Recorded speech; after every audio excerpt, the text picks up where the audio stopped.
السلام عليكم ورحمة الله تعالى وبركاته. وعليكم السلام ورحمة الله. الحمد لله كفى وسلام على عباده الذين اصطفى. أما بعد فقد قال الله تبارك وتعالى في كلامه المجيد والفرقانه الحميد: أعوذ بالله من الشيطان الرجيم.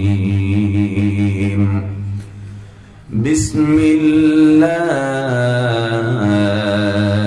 الرحمن الرحيم. إن الله وملائكته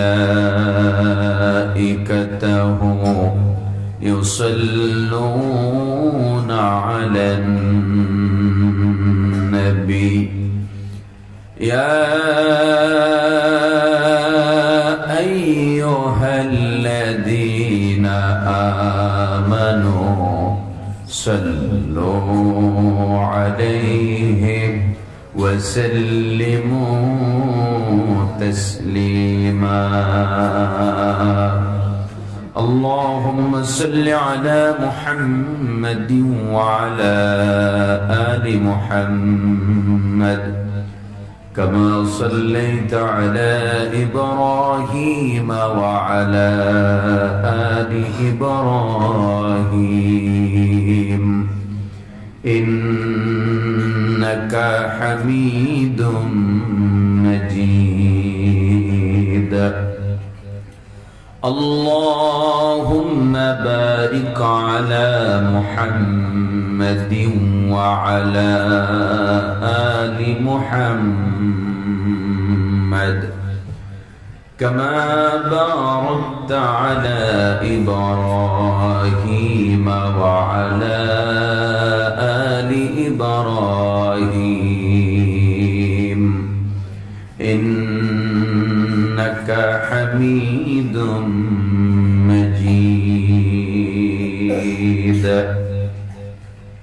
সদহা পূর্ব খোদ্দ কেউচিয়া নতুন আশ্রয়ণ প্রকল্প শাহ জব্বারিয়া পাড়া এলাকাবাসীর উদ্যোগে আয়োজিত ষষ্ঠতম সিরাতুন নবী সাল্লাল্লাহু আলাইহি ওয়াসাল্লাম মাহফিলের সম্মানিত সভাপতি, আমন্ত্রিত উলামায়ে কেরাম, আমার সামনে উপবিষ্ট আল্লাহ সুবহানাহু ওয়া তাআলার মাহবুব বান্দাগণ, পর্দার আড়াল থেকে যারা শুনছেন আমাদের সম্মানিতা মায়েরা ও বোনেরা, সকলকে অন্তরাত্মার পক্ষ থেকে জানাচ্ছি তাহিয়া, জানাচ্ছি অভিবাদন। আসসালামু আলাইকুম ওয়া রাহমাতুল্লাহি ওয়া বারাকাতুহু। শুকরিয়া আদায় করছি সেই মহান মুনিব আল্লাহ রাব্বুল ইজ্জত ওয়াল জালালের দরবারে, যিনি অত্যন্ত দয়া পরবশ হয়ে শারীরিক মানসিক সুস্থতা দিয়ে আল্লাহ সুবহানাহু ওয়া তাআলার কালাম থেকে, কোরআনে মাজিদ থেকে আমাদেরকে কথা শোনার জন্য আল্লাহ রাব্বুল ইজ্জত ওয়াল জালাল আমাদেরকে কবুল করেছেন। সেজন্য সকলে পড়ি আলহামদুলিল্লাহ। সম্মানিত হাজিরিন, আমরা এখানে কোরআনে কারীমের আলোচনা শুনবো, সেই জন্য আমাদের অন্তরের নিয়াতকে আমরা পরিশুদ্ধ করে বসবো। আমরা এখানে এসেছি কোরআনে কারীমের তালিম নেওয়ার জন্য। কোরআনের কি নেওয়ার জন্য? তালিম নেওয়ার জন্য। কোরআনে কারীমের যেই কথাগুলো আপনাদের সামনে আমি পেশ করব, আমার আগে অত্যন্ত শ্রদ্ধাভাজন সম্মানিত মৌলানা হযরত মজিবুল হক জসকোট জামে মসজিদ বান্দরবানের খতিব, তিনি যে কথাগুলো বলছিলেন, আমি লাস্টে এসে কিছু কথা শুনতেছিলাম। ওয়াত্তাকু ইলাইহিল ওয়াসিলা সম্পর্কে সম্ভবত কথা বলেছিলেন। আল্লাহ পাক ইমানদারদেরকে বলছেন, ইয়া আইয়ুহাল্লাযীনা আমানু ওয়াবতাগু ইলাইহিল ওয়াসিলা। হে ঈমানদাররা, আল্লাহর কাছে পৌঁছার জন্য কি করো? ওসিলা তালাশ করো। কি তালাশ করো? ওসিলা তালাশ করো। ভাইজান যে ওয়াজ করেছেন ওখানে আমি একটু অ্যাড করছি। আল্লাহ পাক আমাদেরকে বলতেছেন ওয়াবতাগু ইলাইহিল ওয়াসিলা, আমার কাছে পৌঁছার জন্য বান্দা ওসিলা তালাশ করো। আয় আল আমালু সালেহ, মানে আমলে সালেহের মাধ্যমে আল্লাহর কাছে আমাদেরকে পৌঁছার কথা আল্লাহ পাক বলেছেন। আমার কাছে মনে হয় গোটা কোরআনে কারীম যতটুকু আল্লাহ পাক পড়ার সুযোগ আল্লাহ পাক দিয়েছেন, আল্লাহ পাক বান্দাকে বলছেন আল্লাহর কাছে যাওয়ার জন্য, আল্লাহর সন্তুষ্ট পাওয়ার জন্য, জান্নাতে যাওয়ার জন্য ওসিলা তালাশ করতে। আমার কাছে মনে হয় গোটা কোরআন পড়ে যে আল্লাহ পাক শুধু ওসিলা খুঁজতেছেন বান্দারে কেমনে মাফ করা যায়। আমার কথা আপনারা বুঝতে পারছেন? আল্লাহ পাক ওসিলা কিয়ামতের দিন শুধু ওসিলা খুঁজবেন আমার বান্দাটাকে কেমনে মাফ করা যায়। কন্যা সুবহানাল্লাহ। যালিকুমুল্লাহু রাব্বুকুম ফাআন্না তুফাকুন, এই হলো তোমার রব যার দয়া মায়া সীমাহীন, যে সব সময় দয়া করতেই জানে, করতেই জানে, করতেই জানে। ঠিক কি না? ইন্না রাহমাতা রাব্বি ওয়াসিআত কুল্লি শাই। আল্লাহর রহমত তামাম পৃথিবী ব্যাপ্ত। যদি আল্লাহর রহমত না থাকতো দুনিয়াতে আমরা একটা সেকেন্ডও বাঁচতে পারতাম না। ঠিক কি না? সম্মানিত হাজির, এই জন্য আল্লাহ পাক বান্দাকে বলছেন ওয়াবতাগু ইলাইহিল ওয়াসিলা, আমার কাছে আসার জন্য ওসিলা। ওসিলা বলতে আমরা তো অনেকে মনে করি খাজা বাবার মুরিদ না হলে ওসিলা। খাজা বাবারে না ধরলে আল্লাহরে পাওয়া যাবে না। খাজা বাবারে না ধরলে আল্লাহরে পাওয়া, এটা আমরা মনে করছি। আমরা মনে করি মাজারে সেজদা না দিলে আল্লাহরে খুশি করা হবে নাকি? আল্লাহ রাব্বুল ইজ্জত ওয়াল জালালকে যদি কেউ এই আকীদা পোষণ করে যে আল্লাহকে পাওয়ার জন্য কাউকে ধরতে হয়, সে ঈমানদার নয়, ঈমানদার নয়, ঈমানদার নয়। কারণ আল্লাহ রাব্বুল আলামিনকে ধরতে হলে কোন মাধ্যম লাগবে না, মাধ্যম ছাড়াই আল্লাহরে পাওয়া যাবে আল্লাহর সৃষ্টি নিদর্শনের মধ্য দিয়ে। ঠিক কি না? তুমি যেদিকেই তাকাবা, যেদিকে তাকাবা সেদিকেই আমার আল্লাহর পরিচয় আছে না নাই? গাছের দিকে তাকান, আল্লাহর পরিচয় আছে না নাই?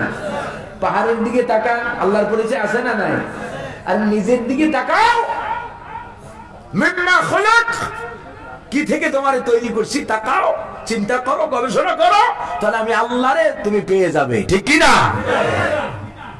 ফালইয়ানজুরিল ইনসানু মিম্মা খুলিক, মানুষ তাকায় দেখো না, নজর দাও না আমি কি থেকে তোমারে বানাইছি। একটু চিন্তা যদি করেন যে আমি কি ছিলাম, আমি কিছু ছিলাম, কি থেকে? নাথিং থেকে, কিচ্ছু ছিলাম না, অস্তিত্বহীন থেকে আল্লাহ রাব্বুল আলামিন আপনাকে আমাকে অস্তিত্ব দিয়েছেন। ঠিক কি না? আমার গলা বসে গেছে। প্রায় 850 বেশি, 850 কিলোমিটারের বেশি জার্নি করে এক জায়গায় কথা বলে আবার আপনাদের এখানে আসলাম। গত রাত্রে একটু সময়ের জন্য ঘুম হয়নি। গত রাত্রে প্রোগ্রাম ছিল আপনার সুনামগঞ্জ, সিলেট জেলা অন্তর্গত সুনামগঞ্জ, সিলেট বিভাগের অন্তর্গত সুনামগঞ্জ আর একটা জেলা। সেখান থেকে এই সাতকানিয়ার দূরত্ব 544 কিলোমিটার। যেখানে ছিলাম সেখান থেকে এখানে দূরত্ব। এরপরে রাস্তাঘাটে আরো আঁকা বাঁকা যে সমস্ত পথগুলো গেছে তাতে প্রায় 550 উপরে। এরপরে গতকালকে সকালে ঢাকা থেকে বের হয়েছি, সব মিলে প্রায় 850-900 কিলোমিটার পথ অতিক্রম করে আপনাদের এই পর্যন্ত এসে পৌঁছেছি। আল্লাহ পৌঁছে দিয়েছে, এই জন্য পড়ি আলহামদুলিল্লাহ। সম্মানিত হাজিরিন, আপনারা খুশি না বেজার? কম না বেশি? আর একবার বলেন না আলহামদুলিল্লাহ। আমিও আল্লাহর কাছে শুকর এবং সুজুদ পেশ করছি যে মহান মুনিব যে অবস্থা, তাতে মনে করছিলাম কথাই বলতে পারবো না। আল্লাহ পাক, আমি তো কথা বলি কার? আল্লাহ। ইমানদাররা যদি আল্লাহর দ্বীনের জন্য, আল্লাহর কোরআনের জন্য, আল্লাহর জন্য বিন্দু পরিমাণ আগায়, আল্লাহ রাব্বুল ইজ্জত ওয়াল জালাল বান্দাকে দৌড়ে এসে সহযোগিতা করেন। কন্যা সুবহানাল্লাহ। সম্মানিত হাজির, কি কথা বলছিলাম? আপনি যেদিকেই তাকাবেন, আপনি নিজের দিকে যদি তাকান, নিজের দিকে তাকাইলেও আপনি আপনার রবকে, মুনিবকে চিনতে পারবেন। চিনতে পারে না শুধু রামসাগুল মার্কা নাস্তিক আর মুরতাদ গুলো, ঠিক কিনা? فَلْيَنْظُرِ الْإِنسَانُ مِمَّا خُلِقَ। তাকায় দেখো না মানুষ, কি থেকে তোমার আমি বানাইছি? পরিচয় ছিল না, নাম ছিল না, তোমার কিচ্ছু ছিল না। কি ছিলে তুমি? কোরআন বলছে হাল আতা আলাল ইনসানি হিনুম মিনাদ দাহরি লাম ইয়াকুন শাইআম মাযকুরা। আল্লাহ বলছেন হাল আতা আলাল ইনসানি হিনুম মিনাদ দাহর।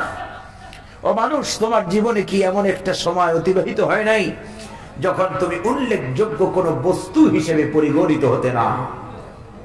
কি ছিলে তুমি? আজ এত বাহাদুরি, নাম তোমার, কত যশ, কত খ্যাতি, কত ক্ষমতা। হ্যাং করেঙ্গে, ত্যাং করেঙ্গে, লাঠি কে আন্দার মুগুর ভরেঙ্গে।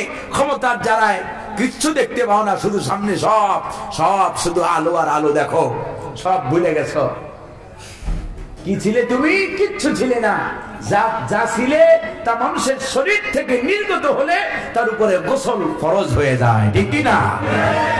কাইফা তাকফুরুনা বিল্লাহি ওয়া কুনতুম আমওয়াতান فأحياكم ثم يميتكم ثم يحييكم ثم إليه ترجعون।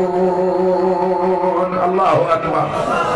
ও মানুষ, পাওয়ার বাড়াই দেন, আমার গলার পাওয়ার কমে গেছে তো। ও মানুষ, কেমনে আমি আল্লাহরে অস্বীকার করো? কেমনে নাস্তিক হও? কেমনে মুরতাদ হও? কেমনে আমি আল্লাহর দ্বীনকে জমিন থেকে উৎখাতের চেষ্টা কেমনে করো? কুনতুম আমওয়াতান, তুমি তো মৃত ছিলে। তুমি কি ছিলে? তোমার কোনো পরিচয় ছিল না। কি ছিলে তুমি? মৃত ছিলে। ফাআহইয়াকুম, এরপরে আমি আল্লাহ পাক তোমার ভিতরে রূহ দিয়েছি, তোমার ভিতরে প্রাণ সঞ্চার করেছি, তোমাকে জীবন দিয়েছি, ঠিক কি না? আবার ভুলে যাও না, জীবন পায়া ভুলে যাও না আমি আল্লাহকে। সুম্মা ইউমীতুকুম, আবার আমি আল্লাহ পাক যে আল্লাহ তোমারে জীবন দিয়েছি, ওই আল্লাহ আমি তোমারে আবার মরণ দেব। সুম্মা ইলাইহি তুরজাউন, এরপরে রিটার্ন প্লেস টু মি, তোমাকে আমার কাছেই ফিরে আসতে হবে। সুতরাং দুনিয়ার ক্ষমতা পাইয়া, দুনিয়ার 2 দিনের ছাতা মাতার মন্ত্রী, এমপি, চেয়ারম্যান, মেম্বারি, এগুলো পেয়ে আমি আল্লাহরে অস্বীকার করিস না। ইলাইহি তুরজাউন, আমি আল্লাহর কাছে তোকে আসতে হবে, ঠিক কি না? যাইতে হবে কার কাছে? ও যুবক ভাইয়েরা, আল্লাহর সামনে যাইতে হবে। রিটার্ন প্লেস টু অলমাইটি আল্লাহ সুবহানাহু ওয়া তাআলা। আল্লাহর কাছে যেতে হবে, আল্লাহর কাছে ধরা দিতে হবে। এই একটা মাত্র চিন্তা চেতনা যদি তোমার আমার কলবের ভিতরে বদ্ধমূল হয়ে যায়, তোমার আমার কলবের ভিতরে যদি জেগে যায় যে আল্লাহর সামনে দাঁড়াইতে হবে, আল্লাহর সামনে হিসাব দিতে হবে, তাহলে তোমার আমার দ্বারা সমাজের ভিতরে কোনো অনৈতিক কাজ হতে পারে না, ঠিক না? যদি তোমার ভিতরে এই কথা জাগ্রত হয়, যদি তোমার ভিতরে যদি সেন্স অফ অ্যাকাউন্টেবিলিটি জাগ্রত হয়। একটু আগে যেই ভাইটা সুন্দর করে গানটা গাইলো, এই যে জুয়া খেলার কথা, এই যে মোবাইলের ভিতরে ব্যস্ত থাকার কথা, এই যে হিন্দি আজে বাজে সিনেমা, নোবেল, নাটক, থিয়েটার নিয়ে ব্যস্ত থাকার কথা বলে যে গানটা তিনি গাইলেন ফিরানোর জন্য। ও যুবক, তোমার ভিতরে যদি সুম্মা ইলাইহি তুরজাউন, তোমার আল্লাহর কাছে ধরা দিতে হবে, আল্লাহর কাছে ফিরে যেতে হবে। ইন্না লিল্লাহি ওয়া ইন্না ইলাইহি রাজিউন। আমাদের যাইতে হবে কার কাছে? এই দোয়াটা আমরা কখন পড়ি? এই যে যেটা বললাম আয়াত, এটা আমরা কখন পড়ি? যখন কেউ মারা যায়। যখন মারা যায় তখন আমরা কি পড়তেছি? তখন আমরা পড়তেছি ইন্না লিল্লাহি, তুমি শুধু আল্লাহর জন্য, যে মারা গেছে তুমি শুধু আল্লাহর জন্য নাও, নিশ্চয় আমরা সবাই আল্লাহর জন্য। ওয়া ইন্না ইলাইহি রাজিউন। দুনিয়াতে আজ মন্ত্রী হই, এমপি হই, চেয়ারম্যান হই, প্রাইম মিনিস্টার হই, স্টেট মিনিস্টার হই, হোম মিনিস্টার হই, হেলথ মিনিস্টার হই, দুনিয়াতে যা কিছু হই না কেন আমাকে তোমাকে ফিরে যেতে হবে কার কাছে? এই একটা চিন্তা, এই একটা চেতনা, এই চিন্তাটা যদি আপনার আমার ভিতরে বদ্ধমূল হয়ে যায়, গেঁথে যায়, আপনার মনের ভিতরে যদি এটাকে গ্রথিত করে নিতে পারেন যে আমাকে আল্লাহর সামনে দাঁড়াইতে হবে, তার দ্বারা কোনো অপরাধ হওয়া সম্ভব নয়, ঠিক কি না? যে যুবক মনে করবে আমাকে আল্লাহর সামনে দাঁড়াইতে হবে, আমার আল্লাহর সামনে হিসাব দিতে হবে, আমার আল্লাহর সামনে ফিরে যেতে হবে, সেই যুবক মোবাইলের মাধ্যমে অশ্লীল গান বাজনা, সিনেমা, নোবেল নাটকের ভিতরে নিজেকে রত রাখতে পারে না, ঠিক না? যেই যুবকের কলবির ভিতরে এই চিন্তা, এই চেতনা থাকবে আমাকে আল্লাহর সামনে দাঁড়াইতে হবে, আমাকে আল্লাহর সামনে হিসাব দিতে হবে, দুনিয়াতে আজ যা করছি তার পুঙ্খানুপুঙ্খ হিসাব আল্লাহর সামনে দেওয়া লাগবে, এই চিন্তা যদি কোন যুবকের ভিতরে থাকে, সেই যুবক জুয়ার আসরে বসতে পারে না, সেই যুবকের দ্বারা কোন মেয়ে লাঞ্ছিত হবে না, সেই যুবকের দ্বারা কোন মেয়ে ইফটিজিং করা, সেই যুবকের দ্বারা কোন মেয়ে ইফটিজার হবে না, সেই যুবকের দ্বারা তার মা বাবা অধিকার বঞ্চিত হবে না, সেই যুবকের দ্বারা কোন মা বাবা অপমানিত হবে না, কোন মা বাবার চোখের পানি জল ফেলবে না। যদি যুবকের ভিতরে, কলবের ভিতরে যদি শুধু এই একটা কথা জাগ্রত থাকে, যাইতে হবে কার কাছে? الذي خلق الموت والحياة ليبلوكم أيكم أحسن عملا الله أكبر। এই যে জীবন, এই যে জীবনটাকে দেখো, এত সুন্দর একটা জীবন পাইছো, এত সুন্দর করে যে আল্লাহ সুবহানাহু ওয়া তাআলা তোমারে আমারে বানাইছে, সেই আল্লাহ রাব্বুল ইজ্জত ওয়াল জালাল খামখা কিন্তু বানায় নাই। খামখা বানাইছে নাকি? ভূমিকা ছাড়াই ওয়াজ শুরু করলাম কেন? এই যে গানটা খুব কলিজার ভিতরে লাগলো, বাস এখানে যারা আছে আমরা তো কিছু হলেও বুঝি, সারা পৃথিবী জুড়ে আলহামদুলিল্লাহ, সারা বাংলাদেশের এমন কোন আনাচে কানাচে সব জায়গায় যায়, যুবকদের যে কি করুণ অবস্থা তা একমাত্র মা বাপ বোঝে, ঠিক কি না? ও আমার যুবক ভাইয়ারা, অনেক মাহফিলে যুবক দেখতেছি, এই জন্য তোমাদের উদ্দেশ্যে ওয়াজ করি, তোমরা যদি পরিবর্তন হয়ে যাও, তোমরা যদি সভ্য হয়ে যাও, তোমরা যদি আল্লাহওয়ালা হয়ে যাও, তাহলে পরবর্তী জেনারেশনটা নিশ্চিত আল্লাহওয়ালা হবে, ঠিক কি না? বাতিলদের ষড়যন্ত্র, বাতিলদের চক্রান্ত খুব ভয়ঙ্কর ভাবে চলছে তামাম পৃথিবীতে, বিশেষ করে মুসলিম কান্ট্রিগুলোতে। এরা চিন্তা করতেছে, ইহুদিরা, খ্রিস্টানেরা, ওরা আল্লাহর উপরে রাগান্বিত, কারণ আল্লাহ রাব্বুল আলামিন ওদেরকে লানত করেছে, অভিশাপ দিয়েছে। আল্লাহ পাক বলেছেন, গায়রিল মাগদুবি আলাইহিম ওয়ালাদ-দাল্লিন। কোরআনে কারীমে এই মানে শুরু সূরা ফাতিহা এই লাস্টের আয়াত দিয়েই ওরা মুসলমানদের উপরে খাপা, ইহুদিরা এবং খ্রিস্টানরা। কারণ এই লাস্টের আয়াতের ভিতরে আল্লাহ রাব্বুল আলামিন এক শ্রেণীর গোমরা কইছে, আর এক শ্রেণীর আল্লাহ পাক মাগদুব বলেছেন, অভিশপ্ত, লানত দিয়েছেন আল্লাহ পাক। এই জন্য ওরা মুসলমানদের উপরে খাপা কেন? কারণ আল্লাহ পাক মুসলমানদের, ইমানদারদের কল্যাণকামী, ঠিক কি না? আল্লাহ রাব্বুল আলামিন, আল্লাহু ওয়ালিয়ুল্লাযীনা আমানু ইউখরিজুহুম মিনাজ-যুলুমাতি ইলান-নূর। আল্লাহু আকবার। আল্লাহ বন্ধু কাদের? ইমানদারদের। আল্লাহ বন্ধু কাদের? ইমানদারদের, মুমিনদের, মুসলমানদের বন্ধু। আর ওরা ওদেরকে আল্লাহ পাক লানত করলেন, অভিশাপ দিলেন। এই জন্য ওরা মুসলমানদের উপরে ক্ষেপা, মুসলিম যুবকদেরকে কিভাবে পথ হারা করা যায়, আল্লাহর রাস্তা থেকে ফিরানো যায়, এই জন্য ওরা সব ষড়যন্ত্র চক্রান্ত করতেছে, ঠিক কিনা? সেই চক্রান্তের 1 নম্বর সিস্টেম হলো মোবাইল।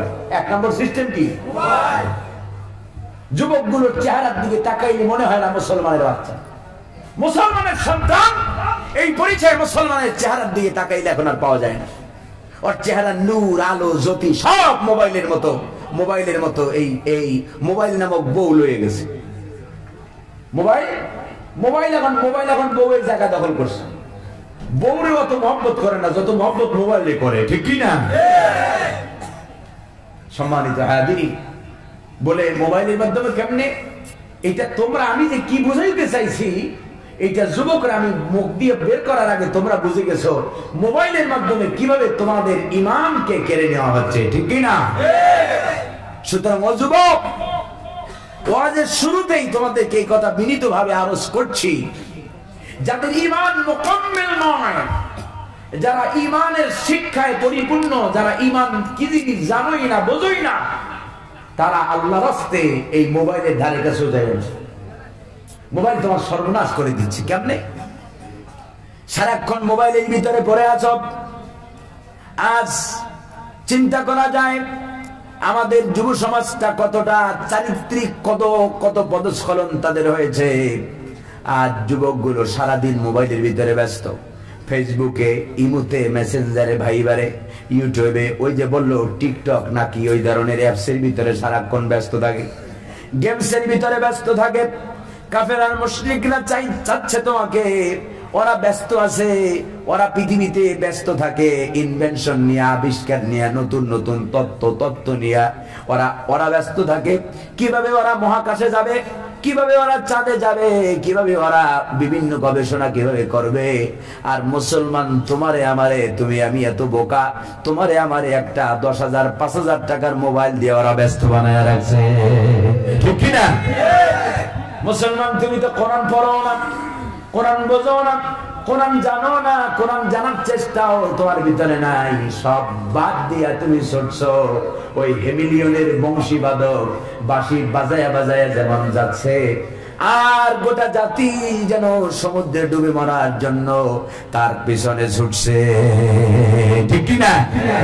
এটা হলো হেমিলিয়নের বংশীবাদকের মতো বাঁশি। এটা হলো এই হেমিলিয়ন। আমার এটা না তো অ্যান্ড্রয়েড যারা চালাক, এই যে সব যুবকদের হাতে মোবাইল, আসলে হুজুর একটা সেলফি তুলি। মুসলমান এই চরিত্র তো মুসলমানদের হওয়ার কথা ছিল না। মুসলমানরা তো অযথা সময় নষ্ট করার জাতি না।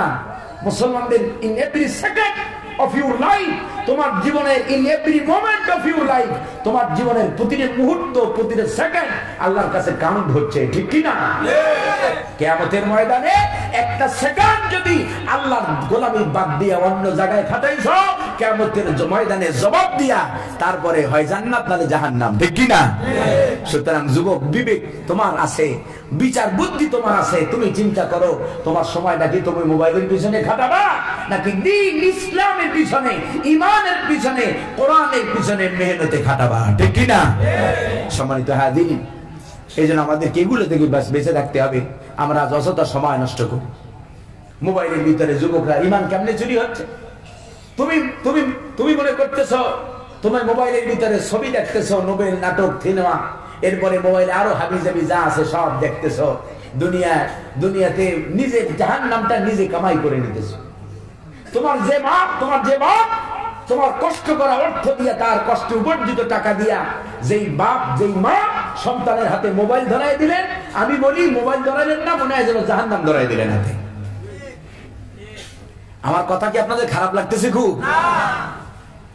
সন্তানরে মোবাইল ধরালেন না যেন জাহান্নামের টিকিট নিজে হাতে কিনে দিলেন। আপনার সন্তান কি এই মোবাইল দিয়া কি দিনের কাজ করতেছে না রাইতের কাজ করে? আপনার সন্তান মোবাইল দিয়া দিনের কাজ করে। দিন বুঝেন? দিন মানে হলো দিন ইসলামের কাজে আপনার সন্তানকে এই মোবাইলটা ব্যবহার করতেছে নাকি নিজের চরিত্র ধ্বংসের জন্য মোবাইলটা ব্যবহার করতেছে? আপনি একবারও খোঁজ করেন? কিসের মা কিসের বাপ আপনি? কিয়ামতের ময়দানে এই সন্তানের কারণে আপনি জাহান্নামী হয়ে যাবেন। যে কলিজার টুকরা নান্না মুন্নারে মেট্রিক পাস কর বাবা, দামি একটা মোবাইল কিনে দেব। বাবা ভ্যান চালায়, রিক্সা চালায়, কুলি ঠেলাওয়ালা, কুলি মজুর, দিন রোজগার করে, দিন আনে দিন খায়, সারা বছরের টাকা জমাইয়া ছেলের হাতে মেট্রিক পরীক্ষায় ছেলে জিপিএ 5 পেল অথবা 4 পয়েন্ট পেল বলে মোবাইল একখান ধরাই দিল, ছেলের জান্নাতের পথে উড়াই দিয়েছে নাকি? আমার বাবাজিরা এই কাজ ভুলেও করেন না। আপনার ছেলে যে মোবাইলের মাধ্যমে যে পাপটা আপনারা না দেখায়া করতেছে, মোবাইলে ফেসবুকের মাধ্যমে আপনার ছেলে যে পরনারীর সাথে সম্পর্ক করতেছে, ইমোর মাধ্যমে পরনারীর সাথে যে ভিডিও কলে কল করতেছে, আপনি তো দেখতেছেন না। কিয়ামতের ময়দানে এই সন্তান অপরাধী হয়ে যখন জাহান্নামে যাবে, তখন ও একলা জাহান্নামে যাবে না, ও আপনারও নিয়ে ছাড়বে। আমার নিয়ে বানানো কথা নয়। খোলেন কোরআন, জান কোরআনে কারীমের ভিতরে আল্লাহ রাব্বুল আলামিন বলছেন, কিয়ামতের ময়দানে সন্তানগুলো যখন জাহান্নামী হয়ে যাবে, এই সন্তানগুলো আল্লাহ রাব্বুল আলামিনের দরবারে মামলা দায়ের করবে, বলবে রব্বানা আরিনাল্লাযাইনি আযাল্লানা মিনাল জিন্নি ওয়াল ইনস نجعلهما تحت أقدامنا ليكونا من الأسفلين الله أكبر এই সন্তানগুলো কিয়ামতের দিন মামলা দায়ের করবে। যখন সন্তানগুলো নিজেদের পাপের কারণে, পাপের দরুন যখন জাহান্নামী হয়ে যাবে, সন্তানগুলো আল্লাহর কাছে মামলা দায়ের করবে, বলবে আয় রব, আয় মনিব, আমার বাপ কষ্ট করে মাথার ঘাম পায়ে ফেলা টাকা দিয়া সারা মাসের টাকা জমায়া জমায়া আমারে মোবাইল কিনে দিছে, আর মোবাইলের মাধ্যমে যত আকাম কুকাম দিনের বেলা আর রাতের বেলা নাই, সারা দিন রাত 24 ঘন্টা মোবাইলের ভিতরে কাটাই দিছে। ও যুবক, এখনো এমন যুবক আছে আমি মোবাইলে রস করতেছি, এখনো সে মোবাইলে ব্যস্ত আছে না? এমন সম্মানিত হাজিরিন, এমন নেশা পাইছে মদ খাওয়া লাগে না, মোবাইলের নেশায় মারতে মাতোয়ারা হয়ে গেছে যুবক। কিয়ামতের ময়দানে পাপ করার কারণে, মোবাইলের মাধ্যমে পাপ করার কারণে জাহান্নামে যখন যাবে, আল্লাহর সামনে মামলা দায়ের করবে, রব আমার বাপ আমারে মোবাইল কিনে দিছে, মোবাইলের মাধ্যমে অশ্লীল ভিডিও দেখেছি, মোবাইলের মাধ্যমে পরের নারীকে উলঙ্গ, পরের মেয়েকে উলঙ্গ করেছি, পরের মেয়ের সাথে ফেসবুকে মেসেঞ্জারে চ্যাটিং আর ফ্যাটিং করে করে জীবনটাকে বরবাদ করে আর জাহান্নামের খোরাক হয়ে গেছি। আজ তো একা জাহান্নামে যাব না। রব্বানা আরিনাল্লাযাইনি ربنا أرنا الذين من الجن والإنس نجعلهما تحت أقدامنا ليكونا من الأسفلين যারা দুনিয়াতে আমাদেরকে গোমরা করেছে, আমার বাপ টাকা দিয়েছে, পয়সা দিয়েছে, আর দেওয়ার মাধ্যমে আমাকে এই যে গোমরা করলো, আমাকে আজ জাহান্নামের খোরাক বানালো, আজ জাহান্নামে একলা যাব না। আজ মা বাবার সামনে এনে দাও, বলা হবে আনলে করবা কি? বলবে না যে আলহুমা তাহতা আকদামিনা লিয়াকুনা মিনাল আসফালিন। আজ মারে বাপেরে লাথাইতে লাথাইতে এদেরকে আগে জাহান্নামে ফেলায়া তারপরে আমরা জাহান্নামে যাব। কি হবে? কি হবে? সুতরাং সাবধান হন, সতর্ক হন, আলা আলা জাহান্নাম থেকে বাঁচুন। কু আনফুসাকুম ওয়া আহলিকুম নারা, নিজে জাহান্নাম থেকে বাঁচেন, নিজের পরিবার পরিজন সন্তান পরিবারদেরকে জাহান্নাম থেকে বাঁচানোর আন্দোলনে শরীক হন। ঠিক কি না? ওয়াজ আমি আমার মতো না মানি, ওইরকম হাজারো মুজিবুল হক যদি সারা জনম আপনাদের কোরআন শরীফ তাফসীর করে অ্যানালাইসিস করে এবারে খাওয়াই যায়, ওয়াজ দিয়ে কোনো লাভ হবে না যদি আমল না করতে পারেন। ঠিক কি না? সন্তান মোবাইলের ভিতরে কোথায় ঢোকে, গুগল সার্চ দেন, হিস্টরি দেখেন, সন্তান গভীর রাত্রে কি করে, মোবাইলের ভিতরে কোথায় যায়, কার সাথে কোথায় কি করছে, সবটা দেখেন। বাপ হিসেবে দুনিয়ার দায়িত্ব পালন করেন। বাপ হিসাবে যদি if you fail in this matter, এই বিষয়ে আপনি যদি ফেল করেন তো কিয়ামতের ময়দানে আপনি ফেল, ঠিক কি না? আর আপনি যদি ইফ ইউ সাকসেস, আপনি যদি এই দুনিয়াতে এই বিষয়ে সফল হন, মোবাইল না কিনে দিয়া সন্তানের অসন্তুষ্টি কামাইছেন, হ্যাঁ অসন্তুষ্ট হোক সন্তান, কিচ্ছু হবে না। কিয়ামতের দিন সন্তানটাও জাহান্নাম থেকে বাঁচবে, আপনিও বাঁচতে পারবেন, ঠিক কি না? মনে প্রশ্ন আসতে পারে, নোমানি হুজুর সবাজ বাদ দিয়ে আজকে মোবাইলের শুরু করলো কেন? জাতির দেখতেছি অকল্যাণ সবচাইতে এইটার ভিতরে বেশি, ঠিক কি না? আমরা তো ডাক্তারের কাছে গেলে ডাক্তার চেহারা দেখলেই বোঝে যে এই রোগীর সমস্যা কোন জায়গায় বেশি। ডাক্তার ডায়াগনোসিস করার আগেই যারা অরিজিনাল ডাক্তার যারা, এরা চেহারা দেখেই বোঝে, রোগীর হাঁটা দেখেই বোঝে ওর কোথায় সমস্যা, মাথায় সমস্যা, পায়ে সমস্যা না পেটে সমস্যা, কোন জায়গায় সমস্যা। আগে প্রথমে অরিজিনাল ডাক্তার যারা, তারা প্রথমে আপনাকে ঔষধ দেয়, মেডিসিন দেয়, নরমাল মেডিসিন দিয়ে আপনার রোগ সারতে চায়, ঠিক কিনা? আর এখন ডাক্তার তো না, এখন ডাক্তার হচ্ছে কষায়। এখন গেলেই আগে আপনার এক্সরে, আপনার ব্লাড পরীক্ষা, আপনার অমুক তমুক, যা লাগবে না তাও আর যা লাগবে তাও সব দিয়ে দেয়, ঠিক কি না? সম্মানিত হাজির, আল্লাহ সুবহানাহু ওয়া তাআলা, তো আমরা যারা দ্বীনের ডাক্তার, কোরআনের ডাক্তার যারা, আমরা তো বুঝি জাতির ঘুরে ধরছে। এই জাতির অবস্থা কি? একটা 8 বছরের সন্তান পর্যন্ত, 8 বছর তো দূরের কথা, বাচ্চাটা হইলে পরে 3 মাস 4 মাসের মাথায় মা বাচ্চারে মোবাইল দেখাইয়া খাবার গিলায়, ঠিক কি না?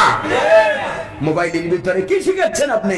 Johnny Johnny yes papa, Johnny Johnny yes papa শুকিয়ে এটার ভিতরে এই যে গানগুলো বাচ্চাদেরকে শিখান, একটাবার চিন্তা করছে কোন মা বাপ এই গানটার ভিতরে কি আছে?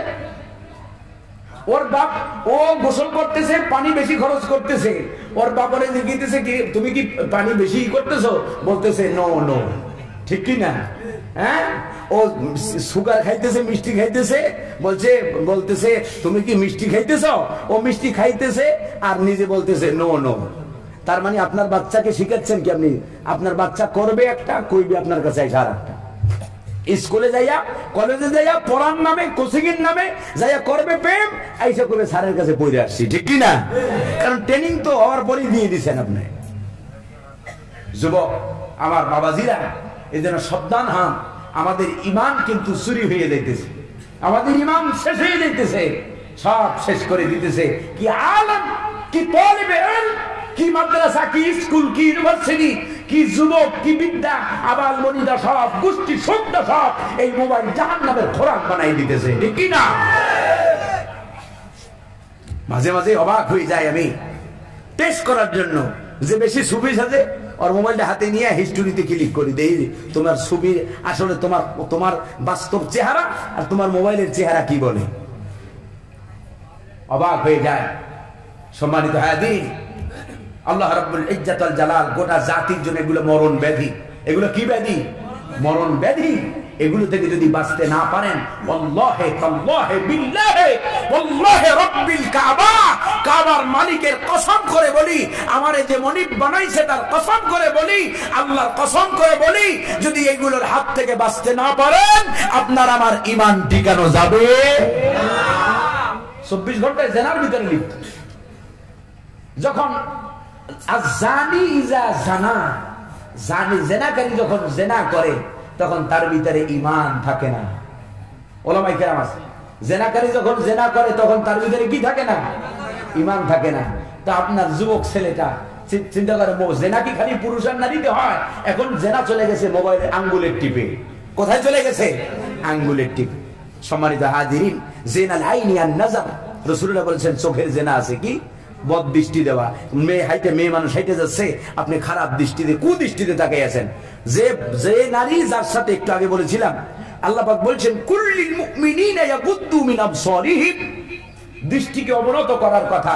যেই নারী আপনার জন্য দেখা করা জায়েজ নাই, সেই নারীর দিকে সুদৃষ্টি নেই আর কুদৃষ্টি নেই, সেই নারীর দিকে তাকানোই হারাম, ঠিক কি না? আল্লাহ রাব্বুল ইজ্জত ওয়াল জালাল আমাদেরকে এই কথাগুলো বোঝার তৌফিক দান করেন বলি আমিন।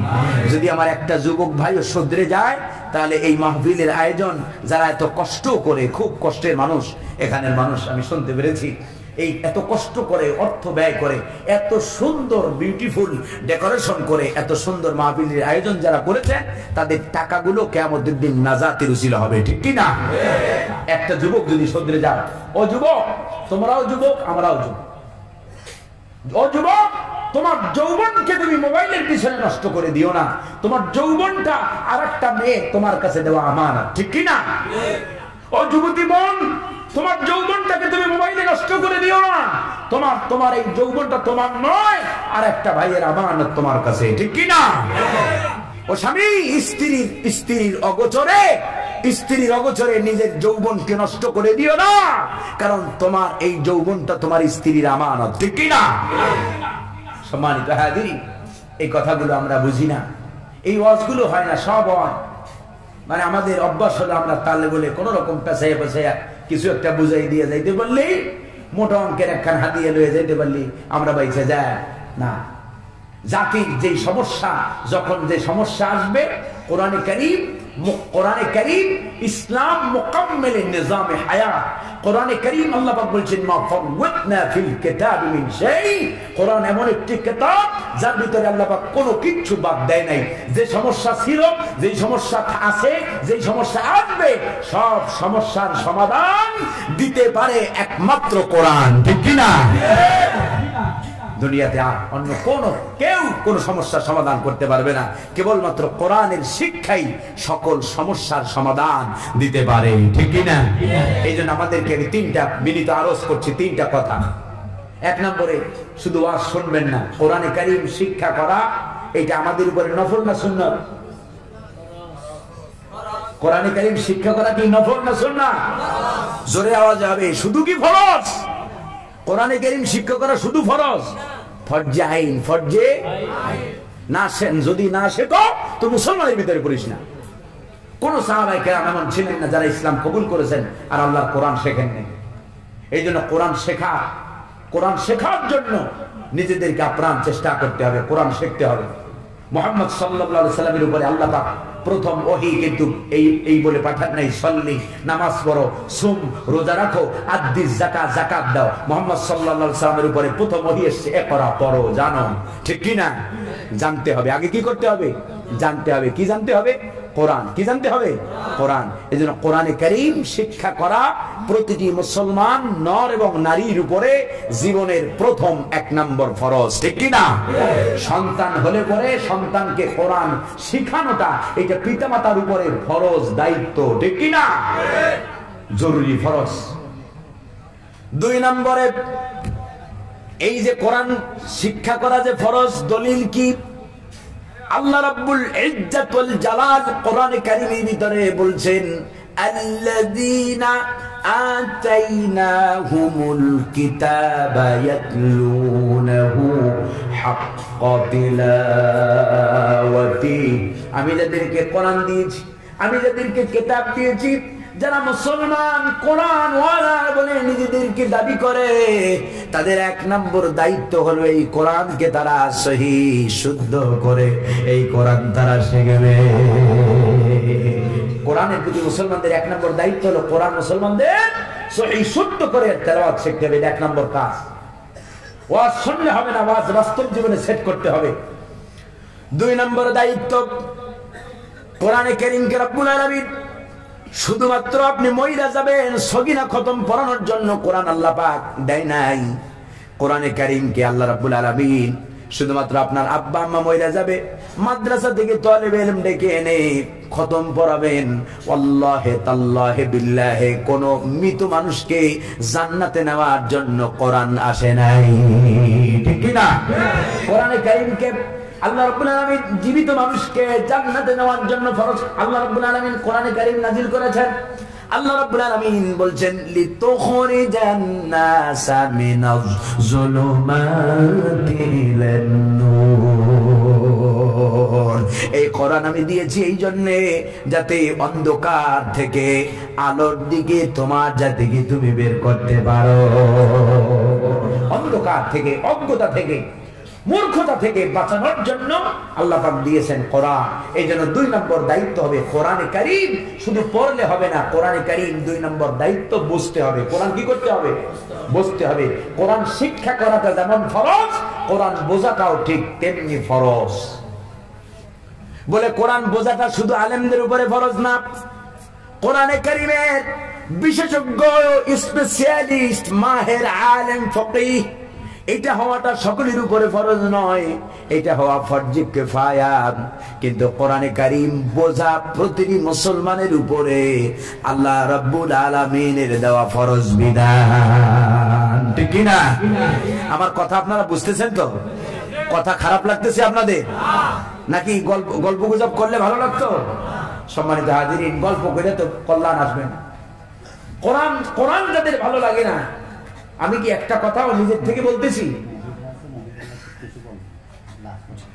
সম্মানিত হাজিরিন, এই যে ওয়াজ করতেছি এটা পুরুষ নারী সবার জন্য। আল্লাহ রাব্বুল ইজ্জাতুল জালাল যেই দায়িত্ব দিয়েছেন, 2 নম্বর দায়িত্ব হলো কোরআন মুসলমানদের বুঝতে হবে। কারণ আপনাকে ডাক্তার প্রেসক্রিপশন দিয়েছে, প্রেসক্রিপশন আপনি যদি শুধু বাসায় আইনা পড়েন আর যদি ঔষধ না কেনেন, না বোঝেন, তাহলে কোনোদিন কি আপনার রোগ সারবে? রোগ তো সারবেই না, আরো বাড়ার সম্ভাবনা আছে। আল্লাহর পক্ষ থেকে দেওয়া এটা কোরআন হলো একটা প্রেসক্রিপশন। এইটা 1 নম্বরে যেমন পড়বেন, 2 নম্বরে বুঝবেন, 3 নম্বরে এইটা অনুযায়ী ঔষধ খাওয়া লাগবে। ঠিক কি না? এই জন্য 2 নম্বর দায়িত্ব আল্লাহ পাক দিয়ে বলছেন। আল্লাহ রাব্বুল আলামিন বলেন, আফালা ইয়াতাদাব্বারুনাল কুরআনা ওয়ালাউ কানা মিন ইনদি গায়রিল্লাহ লাওয়াজাদু ফীহি ইখতিলাফান কাসীরা। মুসলমান 2 নম্বর কোরআনের প্রতি তোমার দায়িত্ব হলো, আল্লাহ পাক বলছেন কোরআন বুঝতে হবে। কোরআন কি করতে হবে? বুঝতে হবে। 3 নম্বর দায়িত্ব কোরআনের প্রতি। এই 3টা কাজ যদি মুসলমানরা, তাম পৃথিবীর মুসলমানরা যদি এই 3টা কাজ শুরু করে দেয়, 3টা কাজ যদি আজ থেকে শুরু করে, তাহলে আল্লাহ রাব্বুল আলামিন মুসলমানদের জীবনের, মুসলমানদের যে দুরবস্থা, মুসলমানদের যে লাঞ্ছনা গঞ্জনাকর জীবন এখন চলছে, আল্লাহ রাব্বুল আলামিন এই লাঞ্ছনা আর গঞ্জনা থেকে স্থায়ীভাবে মুসলমানদেরকে নাজাত দিয়ে দেবে। এই জন্য 3 নম্বর দায়িত্ব হলো কোরআন। 1 নম্বরে পড়বেন, 2 নম্বরে বুঝবেন, 3 নম্বরে যা পড়বেন আর যা বুঝবেন তা দিয়ে নিজের ব্যক্তি, পরিবার, সমাজ, রাষ্ট্র, নিজের জীবনের সমস্ত দিকটাকে কোরআনের বিধান মোতাবেক নিজের জীবনটাকে সাজাতে হবে। ঠিক না? এই 3টা কাজ যদি করতে পারেন, তাহলে কোরআন আপনার খাদ্যের নিরাপত্তা দেবে, কোরআন আপনার চিকিৎসার নিরাপত্তা দেবে, কোরআন আপনার ভয়ের নিরাপত্তা দেবে। কোরআনে কারীম বলছে, ফামান তাবিআ হুদায়া ফালা খাউফুন আলাইহিম ওয়ালা হুম ইয়াহজানুন। ফামান তাবিআ হুদায়া, যারা কোরআন পড়বে। তাবিয়া শব্দের মধ্যে আছে পড়া। শুধু অনুসরণ বলতে কি বোঝায়? অনুসরণ বলতে কি বোঝায়? মুহাম্মদ সাল্লাল্লাহু আলাইহি সাল্লামকে অনুসরণ বলতে কি বোঝেন? শুধু খাবারের পরে মিষ্টি খাওয়া, এটা মুহাম্মদ সাল্লাল্লাহু আলাইহি সাল্লামকে অনুসরণ? মুহাম্মদ সাল্লাল্লাহু আলাইহি সাল্লামকে অনুসরণ বলতে বোঝায় মুহাম্মদ সাল্লাল্লাহু আলাইহি সাল্লাম যেই কাজ মুহাম্মদ সাল্লাল্লাহু আলাইহি সাল্লাম নিজে করেছেন, উম্মতকে করতে বলেছেন, এবং সেই কাজ করা, সেই কাজ করার মাধ্যমে মুহাম্মদ সাল্লাল্লাহু আলাইহি সাল্লামের অনুসরণ করা। ঠিক কি না? আল্লাহ রাব্বুল আলামিনের কোরআন পড়া, ফামান তাবিয়া, এর মানে হলো কোরআন তোমারে পড়তে হবে। 2 নম্বরে কোরআন তোমারে বুঝতে হবে। 3 নম্বরে যা পড়ছো আর যা বুঝছো তা দিয়ে ব্যক্তি, পরিবার, সমাজ, রাষ্ট্র সবটাকে কোরআন দিয়ে সাজাতে হবে। ঠিক না? এই 3টা কাজ যদি মুসলমানরা করে, তাহলে আল্লাহ রাব্বুল আলামিন বলছেন, ফালা খাউফুন আলাইহিম ওয়ালা হুম ইয়াহজানুন। ফালা খাউফুন আলাইহিম, তোমাদের কোনো ভয় থাকবে না। কিসের ভয় থাকবে না? দুনিয়াতে কোনো ভয় থাকবে না। ভয় বলতে যা বুঝায়, কয় না দারিদ্রতার আশঙ্কা করে। কিসের আশঙ্কা? যদি কোরআন পড়ো, কোরআন বোঝো, কোরআন মানো, কোরআনের অর্থনীতি যদি তুমি মানো, কোরআনের অর্থনীতি যদি তোমার সমাজ রাষ্ট্রে মানার জন্য তুমি আন্দোলনে সচেষ্ট হও, তাহলে কোরআনের অর্থনীতি যেই সমাজে প্রতিষ্ঠিত হবে, সেই সমাজে দারিদ্রতা দূরের কথা, দারিদ্র কোন মানুষ অভাব অনটনে পড়ে থাকবে না, ঠিক কি না? মুহাম্মদ সাল্লাল্লাহু আলাইহি ওয়াসাল্লাম যেই ইসলামিক অর্থ ব্যবস্থা তৈরি করলেন, মুহাম্মদ সাল্লাল্লাহু আলাইহি সাল্লামের দেখানো অর্থ ব্যবস্থা দিয়ে যখন ইসলাম প্রতিষ্ঠিত হলো, হযরতে আব্দুল্লাহ ইবনে ওমর এর যুগে যাকাত কার দেবে, যাকাত নেওয়ার জন্য যাকাত খাওয়ার মতো কোন মুসলমান খুঁজে পাওয়া গেছিল না, ঠিক কি না? ওমর ইবনে আব্দুল আজিজের জামানা। এই হলো মুসলমানদের অর্থ ব্যবস্থা। আজ মুসলমান সব মানতে চায়। মুসলমান কোরআনের নামাজটা মানে, রোজা মানে, হজ মানে, যাকাত মোটামুটি ওই লঙ্গি আর সিরা কাপড় দেওয়ার মাধ্যমে যেমনি হোক মানে, কিন্তু মুসলমান মানতে চায় না। মুসলমান মানতে চায় না কোরআনের অর্থনীতি, কোরআনের সমাজনীতি, কোরআনের রাজনীতি, ঠিক কিনা? কোরআনের রাজনীতির কথা বলা হলেই, কোরআনের রাজনীতির কথা বলা হলেই বলে আলে হুজুররা মঞ্চে রাজনীতি রদ করবেন না। আমি বলি মুহাম্মদ সাল্লাল্লাহু আলাইহি সাল্লাম কি রাজনীতির বাহিরে? মুহাম্মদ সাল্লাল্লাহু আলাইহি সাল্লাম যদি রাজনীতি না করতেন, তাহলে মুহাম্মদ সাল্লাল্লাহু আলাইহি সাল্লামকে প্রেসিডেন্ট বানালো কিভাবে? মুহাম্মদ সাল্লাল্লাহু আলাইহি সাল্লাম মদিনা রাষ্ট্রের দীর্ঘ মুহাম্মদ সাল্লাল্লাহু আলাইহি সাল্লাম মদিনায় হিজরত করার পর থেকে মুহাম্মদ সাল্লাল্লাহু আলাইহি সাল্লাম মদিনা রাষ্ট্রের নেতৃত্ব দিয়েছেন, ঠিক কি না? যদি রাজনীতি না করেন, তাহলে রাষ্ট্রপ্রধান হলেন কিভাবে? যদি রাজনীতি না করেন, মুহাম্মদ সাল্লাল্লাহু আলাইহি সাল্লাম সেনা প্রধানের ভূমিকা পালন করলেন কিভাবে? যদি রাজনীতি না করলেন, মুহাম্মদ সাল্লাল্লাহু আলাইহি ওয়াসাল্লাম অর্থমন্ত্রীর ভূমিকা পালন করলেন কিভাবে? প্রশ্ন আসে না মুসলমান? তার মানে হলো এগুলো এই শিক্ষা থেকে আমাদেরকে দূরে রাখা হয়েছে মুসলমানদের সমাজে। মানে হলো এগুলো ওই যে ইংরেজদেরও কিছু চাল ছিল, মানে তাদের চিন্তা চেতনা ছিল মুসলমানদেরকে কোন রকম লামসাম পড়াইয়া টড়াইয়া এদেরকে খালি মসজিদ আর খানকার মধ্যে আটকায়া রাখবো, আর দেশ আর রাষ্ট্র সমাজ অর্থ ব্যবস্থা এগুলো সব আমাদের ভাই লেনিন, কার্ল মার্কস, মাও সেতুং, আব্রাহাম লিঙ্কন এদের দেওয়া নীতি পথ অনুযায়ী চলবে, ঠিক কি না? মুহাম্মদ সাল্লাল্লাহু আলাইহি ওয়াসাল্লাম আদর্শকে আমরা ভুলে গেছি। মুহাম্মদ সাল্লাল্লাহু আলাইহি ওয়াসাল্লামের আদর্শ হিসেবে মেনে নিয়েছি ঈদে মিলাদুন নবী আসলে গরম গরম ইয়া নবী সালামু আলাইকা আর গরম গরম জিলাপি খাওয়া, এইটাকে মুহাম্মদ সাল্লাল্লাহু আলাইহি ওয়াসাল্লাম আদর্শ মনে করে, ঠিক কি না? একজন সাহাবীও গরম গরম এরকম জিলাপি খাইছে?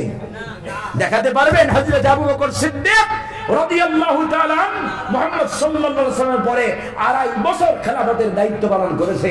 আবু বকরের চাইতে রাসূলকে কেউ ভালোবাসবে বেশি, কোনো পাগলও বিশ্বাস করবে? ওমরের চাইতে রাসূলকে বেশি ভালোবাসে কেউ পাগলও বিশ্বাস করবে? কোন হযরত আবু বকর, হযরত ওমর, হযরত আলী, হযরত উসমান জিন নূরাইন রাদিয়াল্লাহু তাআলা আন খেলাফত আলা মানহাজের নবুওয়া 30 বছর পর্যন্ত যে নবুয়তি আদর্শের উপরে খেলাফত প্রতিষ্ঠিত ছিল, কোন খলিফায়ে রাশেদা মুহাম্মদ সাল্লাল্লাহু আলাইহি ওয়াসাল্লামের জন্মদিন এরকম জিলাপি খাইয়া পালন করছে কেউ দেখাইতে পারবে একটা? এগুলো আবিষ্কার হইল কখন? এগুলো আবিষ্কার হইল তখন যখন মুসলমানরা মাথা নাড়াচাড়া দিয়া উঠতে চাইল, যখন মুসলমানরা তাদের অতীত গৌরব উজ্জ্বল ইতিহাসকে স্মরণ করে, যখন মুসলমানরা আবার তারা স্বাধীনতার দামামা যখন মুসলমানদের ভাগ্যের কাছে আবার বেজে উঠল, ইংরেজ সরকার, ইংরেজরা তখন চিন্তা করলো এদেরকে যেমনি হোক দাবায় দিতে হবে। এদেরকে দাবায় দেওয়ার জন্য সব সিলেবাস রাইখা কোরআনের অর্থনীতি বাদ দিয়া, কোরআনের সমাজনীতি বাদ দিয়া, কোরআনের রাজনীতি বাদ দিয়া শুধু ফজিলতের কিতাব ধরাইতেছে, ঠিক কি না? খালি মেসওয়াক করলে কি ফজিলত হবে? খাবারের পরে মিষ্টি খাইলে কি ফজিলত হবে? খাবারের তরকারির ভিতরে লাউ রাখলে কি ফজিলত হবে? সব ফজিলত দিয়া তোমার আমার ইসলাম আসল ঈমান চুরি করে নিয়ে গেছে, ঠিক কি না? ও মুসলমান, যেই মুহাম্মদুর রাসূলুল্লাহ সাল্লাল্লাহু আলাইহি ওয়াসাল্লামের জীবনে মিষ্টি খাওয়া সুন্নাত, ওই মুহাম্মদ সাল্লাল্লাহু আলাইহি ওয়াসাল্লামের জীবনে উহুদের ময়দানে দান দান মোবারক শহীদ করাটাও সুন্নাত, ঠিক কি না? সব সুন্নাত মানো, কিন্তু দাঁত শহীদ করার সুন্নাত তুমি মানতে নারাজ। সব সুন্নাত তুমি মানো, মুহাম্মদ সাল্লাল্লাহু আলাইহি ওয়াসাল্লামের রাজনীতি তুমি মানতে নারাজ। সব সুন্নাত মানো, মেসওয়াকের সুন্নাত মানো, সব কিছু সুন্নাত তুমি মানো, কিন্তু মুহাম্মদ সাল্লাল্লাহু আলাইহি সাল্লামের প্রতিষ্ঠিত অর্থ ব্যবস্থা বাইতুল মাল, মুহাম্মদ সাল্লাল্লাহু আলাইহি সাল্লামের প্রতিষ্ঠিত ব্যাংকিং ব্যবস্থাকে তুমি অস্বীকার করো, ঠিক কি না? ইসলাম যেমন নয়, তুমি ইচ্ছা করলে এখানে মানবে, ইচ্ছা করলে মসজিদে কোরআন, মসজিদে নামাজে ইসলাম মানবে, আবার ইচ্ছা করলে তোমার পরিবারের ভিতরে ইসলাম ভাঙবে, এমন তো সুযোগ নাই। যেদিন তুমি পড়েছো লা ইলাহা ইল্লাল্লাহু মুহাম্মাদুর রাসূলুল্লাহ সাল্লাল্লাহু আলাইহি ওয়াসাল্লাম, যেদিন তুমি এই কালেমার সাক্ষ্য দিয়েছো, সেদিন থেকে তোমার ফ্রম বার্থ টু ডেথ, জন্ম থেকে মৃত্যু পর্যন্ত জীবনের in every steps of your life, তোমার জীবনের প্রতিটি পদক্ষেপ নিতে হবে মুহাম্মদ সাল্লাল্লাহু আলাইহি ওয়াসাল্লামের আদর্শ অনুযায়ী, ঠিক কি না? চুল পরিমাণ যদি বিচ্যুত হও, তাহলে খাসিরাত দুনিয়া ওয়াল আখিরাহ, যালিকা হুয়াল খুসরানুল মুবিন। দুনিয়াতেও ক্ষতিগ্রস্ত হবে, পরকালেও ক্ষতিগ্রস্ত হবে। আল্লাহ রাব্বুল আলামিন বলেন আফাতুমিনুনা বিবাদিল কিতাবি ওয়া তাকফুরুনা বিবাদ। কোরআনের কিছু মানবে, যেটা ভালো লাগে, মিষ্টি খাইতে মজা লাগে, কিন্তু জিহাদের ময়দানে যে যুদ্ধ করতে কষ্ট লাগে। মিষ্টি খাইতে মজা লাগে বলে মিষ্টি খাও, জিহাদের ময়দানে কষ্ট হবে বলে জিহাদ করো না। অথচ কিয়ামত পর্যন্ত রাসূলুল্লাহ বলেছেন আল জিহাদু মাদিন ইলা ইয়াউমিল কিয়ামাহ, কিয়ামত অনুষ্ঠিত হওয়ার পূর্ব পর্যন্ত জিহাদ অব্যাহত থাকবে, ঠিক কি না? সব মানো, তুমি জিহাদ বলে গেছো। আবার মুসলমান নাম কাওয়াস্তে মুসলমান গুলো বলে টেলিভিশনে তার সেরাগুলো, যেগুলার মাথার ভিতরে কোনো চুল টুল নাই, একটা তো ভাগছে, যেগুলার মাথার ভিতরে চুল টুল নাই, সেগুলো বলে কোরআন থেকে নাকি জিহাদের আয়াতগুলো বাদ দেওয়া দরকার। অমুসলমান জেনে রাখো, যে আল্লাহ নামাজ ফরজ করেছে, যে আল্লাহ রোজা ফরজ করেছে, যে আল্লাহ হজ ফরজ করেছে, যে আল্লাহ পর্দা ফরজ করেছে, ওই আল্লাহ জিহাদ কিয়ামত পর্যন্ত ফরজ করেছে, ঠিক কি না? জিহাদ করতে হবে। আল্লাহ রাব্বুল আলামিন বলেন ফালইউকাতিল ফি সাবিলিল্লাহিল্লাযীনা ইয়াশরুনাল হায়াতাদ দুনিয়া বিল আখিরাহ ওয়া মান ইউকাতিল ফি সাবিলিল্লাহি ফালইউকাতাল আও ইয়াগলিব ফাসাউফা নু'তিহি আজরান আযীমা। আল্লাহু আকবার। আল্লাহ পাক বলছেন ফালইউকাতিল ফি সাবিলিল্লাহিল্লাযীনা ইয়াশরুনাল হায়াতাদ দুনিয়া বিল আখিরাহ, যারা দুনিয়ার জীবনের বিনিময়ে, যারা পরকালীন জীবনের বিনিময়ে দুনিয়ার জীবনকে বেছে দিয়েছে, তাদের কর্তব্য হলো ফালইউকাতিল, তারা যেন আমি আল্লাহর পথে সংগ্রাম করে। কি করে? وتجاهدون في سبيل الله بأموالكم وأنفسكم ذلكم خير لكم إن كنتم تعلمون। আল্লাহু আকবার। কোরআন শুনতে আপনাদের কষ্ট হইতেছে খুব? কোরআন শুনতে কোন ইমানদার মুসলমানের কষ্ট হওয়ার কথা? কষ্ট কাদের লাগবে? কষ্ট কাদের লাগবে? কষ্ট লাগবে তাদের যাদের কলবের ভিতরে ওই যে মুহাম্মদ সাল্লাল্লাহু আলাইহি সাল্লামের মিষ্টি খাওয়া যারা সুন্নাত মানে, কিন্তু জিহাদ করা যারা মানে না, ঠিক না? ওদের কষ্ট লাগে। আল্লাহ রাব্বুল আলামিন বলেন কষ্ট কাদের লাগবে? ফাইদা ক্রাআতাল কুরআন জাআলনা বাইনাকা ওয়া বাইনাল্লাযীনা লা ইউমিনুনা বিল আখিরাতি হিজাবাম মাসতুরা। আল্লাহু আকবার। আল্লাহ পাক বলছেন নবী, তুমি যখন কোরআন পড়ো, কোরআন প্রতিষ্ঠার আন্দোলনের কথা যখন তুমি বলো, তখন সবার যে তোমার কথা ভালো লাগবে তা কিন্তু নয়। খারাপ লাগবে কাদের? যারা পরকাল আছে, আল্লাহ আছে, আল্লাহর সামনে দাঁড়াইতে হবে, এই ভয় যারা করে না তারা কিন্তু তোমার কথা সহ্য করতে পারবে না, ঠিক কি না?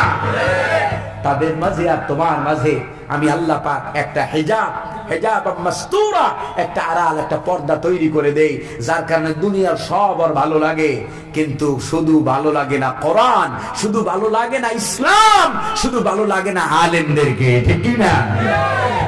সব সহ্য করতে পারে, কিন্তু আলেম দেখলে চুলকানি বাড়ে, আলেম দেখলে বলে দাড়ি ছেঁচে দেবে, ইসলাম দেখলে বলে নাম মুছে দেবে, কোরআন দেখলে বলে কোরআন থেকে এগুলো বাদ দেওয়া দরকার, ঠিক কি না? এইসব শয়তানি করতে এসো না। তোমাদের পূর্বপুরুষ, তাদের থেকে শিক্ষা নাও। তোমাদের পূর্বপুরুষ যারা চেয়েছে ইসলামকে মুছে দিতে, নবীদেরকে হত্যা করতে, যারা চেয়েছে দিনকে জমিন থেকে মিটিয়ে দিতে, তারা জমিন থেকে মিটে গেছে, তাদের নাম গন্ধ নাই, ঠিক কি না? আজও যারা এই ষড়যন্ত্রে চক্রান্তে লিপ্ত হবে, তাদের নাম নিশানা মুছে যাবে। যারা ইসলামের পক্ষে থাকবে, তাদের নাম থাকবে ইলা ইয়াউমিল কিয়ামাহ, ঠিক কি না?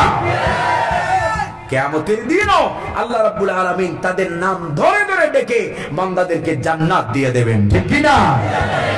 সুতরাং ইসলামের সাথে গোস্তাকি করো না, ইসলামের সাথে গাদ্দারি করো না, কোরআনের মানুষের সাথে গাদ্দারি করো না, কোরআন ওয়ালাদেরকে কষ্ট দিও না। আল্লাহ রাব্বুল ইজ্জত ওয়াল জালাল এই জমিনের উপরে যারা আলেমদেরকে, কোরআনের মানুষদেরকে কষ্ট দেয়, আল্লাহ পাক তাদেরকে এমনি এমনি ছাড়বে না, ঠিক কি না? ফেরাউনকে আল্লাহ ছাড়ছে, নমরুদকে আল্লাহ ছাড়ছে, কেউ আল্লাহ কিন্তু ছাড়ে নাই।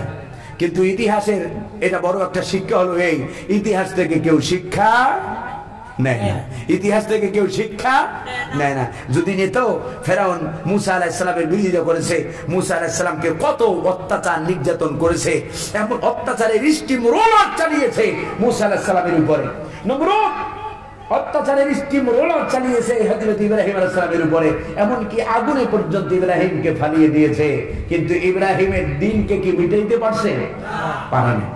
আবু জাহেল তারাও চেষ্টা করেছে মুহাম্মদ সাল্লাল্লাহু আলাইহি সাল্লামের জানিত চারাকটাকে মক্কার মরু প্রান্তরেই শেষ করে দেবে, নির্বাপিত করে দেবে, পেরেছে তারা?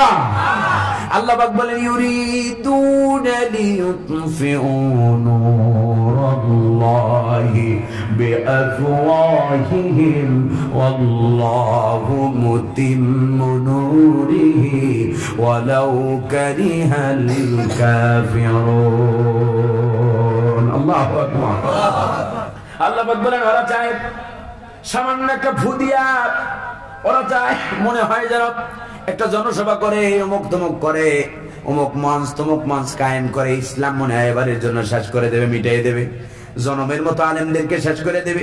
আল্লাহ রাব্বুল আলামিন বলেন কশিন কালেও সম্ভব নয়, কারণ এই আলো, এই জ্যোতি দুনিয়ার কোন ছাতা মাতা নেতা খাতার জ্যোতি আলো নয়, এই জ্যোতি আমি আল্লাহর নূর, এই নূরকে আমি আল্লাহ পাক আরো প্রজ্বলিত করি, ঠিক না? ওয়ালাউ কারিহাল কাফিরুন, তাদের কাফের আর মুশরিকদের কলিজার মধ্যে যত জ্বালা যন্ত্রণা হয় না কেন, একদিক দিয়ে ইসলামকে মিটাবা আর 10 দিক দিয়ে ইসলাম জ্বলে উঠবে, ঠিক কি না? এটাই শিক্ষা। আবু জাহেল চাইছে মুহাম্মদ সাল্লাল্লাহু আলাইহি সাল্লামকে মক্কার মরু প্রান্তরে শেষ করে দিতে, পারছে? বিশ্বকবি, কবি সম্রাট আল্লামা ইকবাল রাহমাতুল্লাহ আলাইহি খুব সুন্দর করে বলছেন, সতে যা কা রাহা হ্যায় अजल से ताइमरोज, सते जा का रहा है अजल से ताइमरोज, चरागी मुस्तफा भी से शरारे मुलहरीस। আবহমান কাল থেকে ইসলামের শত্রুরা, মুসলমানদের দুশমনেরা, আবু জাহেল, আবু লাহাব, উতবা, সাহেবা, এরা চেয়েছে মুহাম্মদ সাল্লাল্লাহু আলাইহি সাল্লামের নূরকে মক্কার মরু প্রান্তরে শেষ করে দেবে, পেরেছে তারা? শুধু তাই নয়, আলেমদের উপরে ইস্তিমরার চালানো হয়েছে এক এক জামানায়। আজ এই যে হানাফি দাবি করি, শাফি দাবি করি, মালিকি দাবি করি, হাম্বলি দাবি করি, আজ যারা বিভিন্ন বিভিন্ন ইমামদের অনুসারী যারা নিজেদেরকে দাবি করি, এই প্রত্যেকটা ইমামকে নিজেদের জীবনকে কিন্তু জ্বরে আর ঠান্ডা কাশিতে বিলীন করা লাগে নাই। প্রতিটি ইমামকে দ্বীনের জন্য, কোরআনের জন্য, ইসলামের জন্য জীবন দেওয়া লাগছে, ঠিক না? বিশ্বকবি, কবি সম্রাট আল্লামা ইকবাল রহমাতুল্লাহ আলাইহি বলছেন, पैरूबी अबू हनीफा की सनद जिंदन है, पैरूबी अबू हनीफा की सनद जिंदन है, हम बोली होती है पीठ पर दर्रे खाने की बार। হানাফি হতে চাও, খালি নবীর নিচে হাত বলার মাধ্যমে আর সূরা ফাতিহার শেষে আমিন আসতে বলার মাধ্যমে হানাফি হওয়া যায় না। ইমাম আবু হানিফা শুধু এই কাজগুলো করেই ইমাম আবু হানিফা হয় নাই। ইমাম আবু হানিফার আরেকটা পরিচয় আছে, বাতিলের সামনে মাথা নত করে নাই, ঠিক না? ইমাম আহমদ ইবনে হাম্বল রাহিমাহুল্লাহ, তার বাতিলরা, তদানীন্তন সময়ের বাতিলরা তার হাতকে পিছনে বেঁধে দোররা দিয়ে এমন ভাবে পিটিয়েছে, দোররার সাথে পিঠের গোশত উঠে এসেছে। এই হলো ইসলাম, এই হলো দ্বীন, এই হলো কোরআন, এই হলো ঈমান। ঈমানের তেজ আর মুসলমানদের ভিতরে নাই, ঠিক কি না? আল্লাহ পাক বলেন, ওয়ামা লাকুম লা তুকাতিলুনা ফি সাবিলিল্লাহ। ও মুসলমান, তোমাদের কি হলো? চাই না মুসলমানরা মাইর খায়, টের পাও না? কষ্ট লাগে না? ইউরোপে মুসলমানরা মাইর খায়, কষ্ট লাগে না? বসনিয়াতে মুসলমানরা মাইর খায়, কষ্ট লাগে না? চেচনিয়াতে, Algeria, Albania, Lebanon, Sudan, Jordan, ফলস্তিন, আজ কতটি বছর পর্যন্ত সিরিয়াতে 8 বছর 9 বছরের উপরে আজ মুসলমানরা মাইর খাইতেছে। 8 লাখের উপরে মুসলিম কালেমাধারী শিশুদেরকে হত্যা করা হয়েছে। মুসলমান, কেমন ঈমান তোমার ভিতরে? তোমার ঈমান তো তোমাকে জিহাদের দিকে উদ্বুদ্ধ কেন করতে পারে না? ওমা লাকুম, হলো কি তোমার? এখনো কেন ঘুমিয়ে আছো?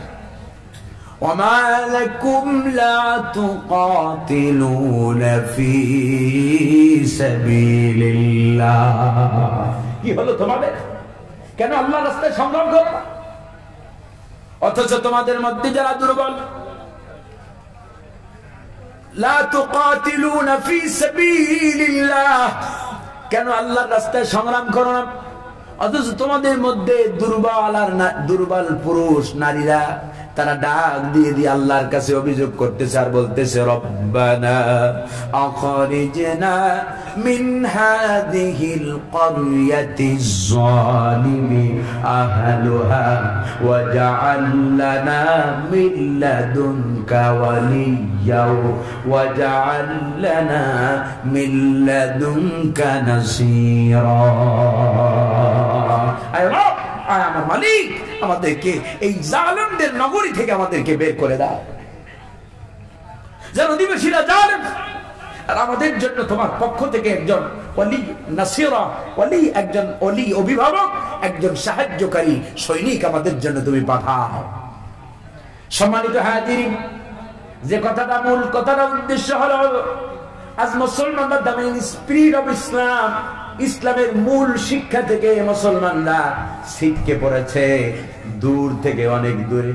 আজ মুসলমান মনে করে নামাজ খালি পড়ব, তাও নামাজ পড়ে তো লাউ সিত্তিনা সানাতান, যদি 60 বছর এমন মানুষ আছে 60 বছর ধরে নামাজ পড়ে, যদি জিজ্ঞেস করি চাচা সূরা ফাতিহাটা সহি করে একবার শোনান তো, সূরা ফাতিহা সহি করে শোনাতে পারবে না। ও আমার বাবারে, 60 বছর নয়, 100 বছর নয়, যদি 1000 বছর এরকম সেজদা দাও, আর যদি তোমার কোরআনটা যদি শুদ্ধ না হয়, সহি না হয়, তাহলে তোমার নামাজ আল্লাহর দরবারে কবুল হবে না, হবে না, হবে না, ঠিক কি না? সেজদা দিতেছে, যেমনে খুশি এমনি নামাজ পড়তেছে, পড়ে, কিন্তু নামাজ আপনার তো হচ্ছে কিনা? মাছ ধরে ধরে যে ঝুড়িতে রাখতেছেন, ঝুড়িটা খেয়াল করছেন? ঝুড়ির তলা ঠিক আছে কিনা? ঝুড়ির তলা ঠিক আছে কিনা একবারও দেখছেন? খালি সেজদা দিলেই হয় না, নামাজ পড়ার আগে নামাজের জন্য যা জরুরি সেগুলা শিক্ষা করাটাও আগের ফরজ, ঠিক কিনা? শুধু নামাজ পড়লেই যে মসজিদে আজান দিছে যে নামাজে খারাইলি হবে? নামাজের আগে আরো কিছু কাজ আছে না? নামাজের আগে আগে জানতে হবে ওযু কেমনে করে। ওযু ছাড়া নামাজ হবে? হ্যাঁ, এবারে ওযু শুধুমাত্র মুখ আর হাত ধুলে কি ওযু হয়ে যায়? ওযুর আগে জানতে হবে ওযু কেমনে করতে হয়, ঠিক কি না? এই জন্য ইলমে দ্বীন অর্জন করাটা, কোরআন শিক্ষা করাটা, দ্বীন শিক্ষা করাটাকে ইসলামী শরিয়া সমস্ত কাজের পূর্ব শর্ত, পূর্ব ফরজ করা হয়েছে, ঠিক কি না? ইমাম বুখারী রাহিমাহুল্লাহ, প্রায় সময় বলি আমি কথাটা, একটা বাব আনছেন বুখারীর ভিতরে, বাবুল ইলমি ক্বাবলা আল কওলি ওয়াল আমাল। কোন কাজ করার পূর্বে সেই কাজের ইলম আপনাকে অর্জন করতে হবে। নামাজ তো আপনার ততক্ষণ পর্যন্ত হবে না যতক্ষণ নামাজের ভিতরে আপনার তেলাওয়াত সহি না হবে।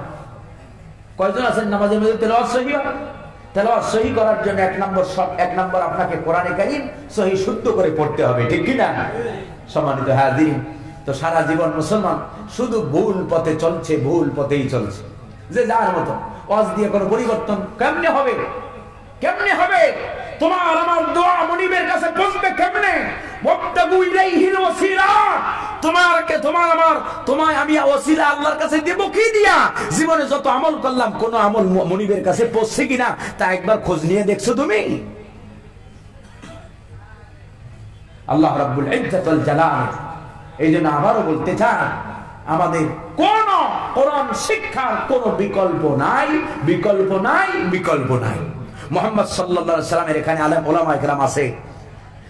মুহাম্মদ সাল্লাল্লাহু আলাইহি সাল্লামের হাতে হাত রেখে যখনই কেউ ইসলাম কবুল করেছে, সঙ্গে সঙ্গে মুহাম্মদ সাল্লাল্লাহু আলাইহি সাল্লাম তার জন্য কোরআন শিক্ষার ব্যবস্থা করে দিয়েছেন, ঠিক কি না? মুহাম্মদ সাল্লাল্লাহু আলাইহি সাল্লাম সঙ্গে সঙ্গে কোরআন শিক্ষার ব্যবস্থা কেন করলেন? সাহাবায়ে কেরাম রিদওয়ানুল্লাহি তাআলা আলাইহিম আজমাইন ঈমান কবুল করার সঙ্গে সঙ্গে দ্বীন শিক্ষাকে নিজেদের উপরে প্রথম ফরজ মনে করেছে। সম্মানিত হাজিরিন, আর আমরা দ্বীন শিক্ষা তো কিছুই মনে করি না। নিজেরা তো শিখলাম নাই, নিজে যেটারে জন্ম দিছি সেটারও দ্বীন শিখাই না। কপাল পোড়া জাতি আমাদের। এই যে আপনারা তাফসীর বুঝবেন কি? তাফসীর মাহফিলের নাম দেয়া থাকে তাফসীরুল কোরআন। বেটা তাফসীর বুঝবে কে? তাফসীর বুঝবে তো সে যে কোরআন পড়তে পারে, যে ঠিক কি না? এখন বাংলাদেশে দেখি ওয়াজ তো নাই, ওয়াজের মঞ্চগুলো হয়ে গেছে কৌতুক কাহিনী, মানে একটা জায়গা। ওয়াজের মঞ্চে এসে বাঙালি জাতির সামনে একটা ছেলে ইংলিশ পারে তারে উপস্থাপন করতেছে, ইংলিশে বক্তৃতা দিতেছে।